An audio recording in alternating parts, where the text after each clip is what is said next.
Meet the Cardinals, the opportunity we have to talk to the Cardinals stars, find out a little bit more about their lives on and off the court. Lana Berg from Rollins, Montana, joins us on Meet the Cardinals, and I Googled your city, and it has a population of? Oh, I don't know. Less than 200. Yeah, it's pretty small. I mean, it's so small that the welcome and leaving is on the same sign as, oh, that's bad. That's bad. But growing up as a kid, that had to be fun and not so fun at times. What do you recall your childhood growing up in a small town in Montana? I didn't actually grow up there. I grew up in Texas, but I moved there when I was a freshman. What part of Texas? Just north of Dallas. Oh, okay. Yeah. So it's a big change. What took you to Dallas, if you don't mind me? Family? To Montana? Or actually to Dallas, or to Dallas area from Montana. Oh. It's the other way around? Yeah, it's the other way around. We moved up here when I was a freshman. Oh, so in other words, you were born in Texas. Yeah, I was born in Texas. Oh, yeah. So where's the drawl? Did you lose that somewhere in transit to Montana? Yeah, only my dad has that, but I didn't really pick that up. Well, that's, it makes it easier to understand. Yeah. Mm-hmm. Talk a little bit about the basketball in a small town. You went to Big Fork because your town didn't have a high school, probably didn't have any schools. Yeah, I had to drive half an hour to school every day to a little school in Big Fork, but I like it. There was no buses or anything? Or? No, they didn't go that far. Didn't go that far. My goodness sake. So, and no snow days or anything along that time where you thought, man, I don't want to drive in this weather? Yeah, Montana doesn't really have snow days. I'm guessing you drove a truck. Yeah, I did. For once, my observation came true. Your best fond memories of growing up on a farm? Probably just like with the animals and the horses and stuff, and just being outside. Fantastic. And we'll get to more about the off-court stuff in just a second, but I'm kind of curious, small-town basketball, you play in a small town, and all of a sudden you're in junior college, it's a bigger city, a bunch of players that you don't know. Talk about that transition from high school to college. Well, in high school, everyone kind of knew me and I knew them, and it was just like my little community, and I was just like a leader because I grew up there and went through high school and everything. But coming in here as a freshman, it was a transition, just like getting to know people and getting them to know me, and like being familiar with people on the team and getting to know them. Is it kind of like walking on ice? You kind of take that first step and see if it cracks a little bit, and walk a little further? Yeah, it's like I'm like finally becoming comfortable with everything here, so that's good. Comfort both ways.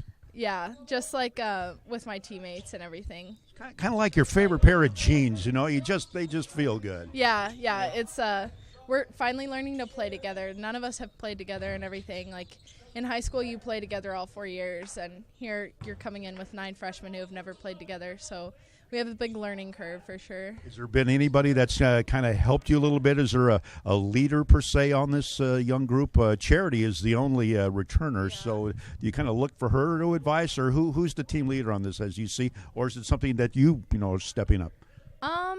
I think we're all just kind of coming together in different ways. Like we all contribute something different to the team, and we're all just kind of coming out right now. We're all getting comfortable, so I don't really know yet, but yeah. And the preseason is over. Now we get set to take on Yakima in the first regular season game. Now, you've never been in that situation before where in high school I don't think you really have preseason per se, and then in college where you do. Talk a little bit about that difference in getting into league play.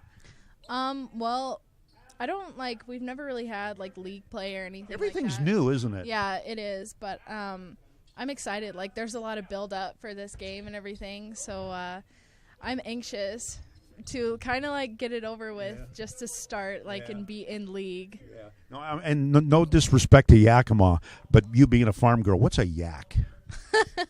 It's is that a big a big ox? I was going to say an ox or a steer. It's pretty much an kind of ox. like a longhorn in Texas. Yeah. Really hairy. You can't say hook 'em horns, hook 'em yaks. I don't know. I'm not despairing Yakima, but I'm just kind of curious, being a farm girl, with that. All right, off the court stuff. Growing up as a kid on the farm, some lonely times or times by yourself. Did you play an instrument, or what'd you do when you were by yourself, or just your happy place, I guess? I grew up with my sister. She's 21 months younger than me, so I hung out with her outside all the time. We always went on adventures and rode horses, and we were outside pretty much 23 hours of the day. You're an outdoor girl. You don't mind sleeping on the ground overnight and that kind of stuff? No, yeah, I'm definitely an outdoorsy. That's why I like Coeur d'Alene a lot, just like the lake and everything. All right, so if you're going to take somebody out fishing, looking at this roster, who are you going to take out there? Ooh. Who would be the one? Now, this is the test of a true friend. Now, we're fishing. Who's going to bait your hook? Shanna, because she's also from Montana. All right, so that's kind of leaning on the big sky gal. Huh? Yeah. That's good. That's she good. Can do it. Now, I heard the story about you almost setting a house on fire cooking chicken. What happened? What's the story behind that? Well, that was with Shanna, too. She was trying to teach me. I'm going to have to keep my eye on Shanna here. Yeah. She was trying to teach me how to grill chicken, and, being two blondes, we left the propane on. And then we tried to light the fire, and when it finally lit, it kind of exploded. But it's okay. We didn't lose our eyebrows or anything, and the house didn't catch on fire. It was just a pretty big explosion that sent everybody running outside. So I'm getting the impression that you're not a cook. No, I only do frozen food.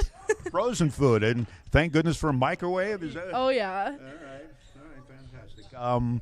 Go-to food. You go home for the weekend or for the holidays. The folks going to cook you a special dinner, or you're going to take some girlfriends from the team home. What's your go-to meal? Probably my dad's pork that he. Pulled pork, or? Yep, that he cooks from scratch. He's a pretty good cook. So now, is it barbecued? Is it smoked, grilled? He smokes it. Yeah. And smoker out back. Mm-hmm. On the back 40. Yeah. Yep, out on our porch. All right, fantastic. Do you sing? You play piano? Play clarinet? Play the instruments? Any talents there? I'm pretty average as far as that goes. I usually just spend my time playing basketball and stuff like that. I like music, but I'm not really into instruments or anything. I can't play an instrument. People that play piano or guitar I'm in awe. It's really cool. I'd like to do it someday when I have more time. Well, maybe. Well, you got a long time ahead of you. Yeah. All right. Shout out to anybody you want to say hi to.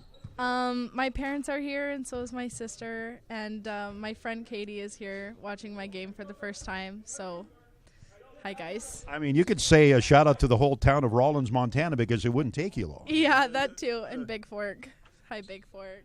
Montana, you have a very big sky. Lana Berg, meet the Cardinals.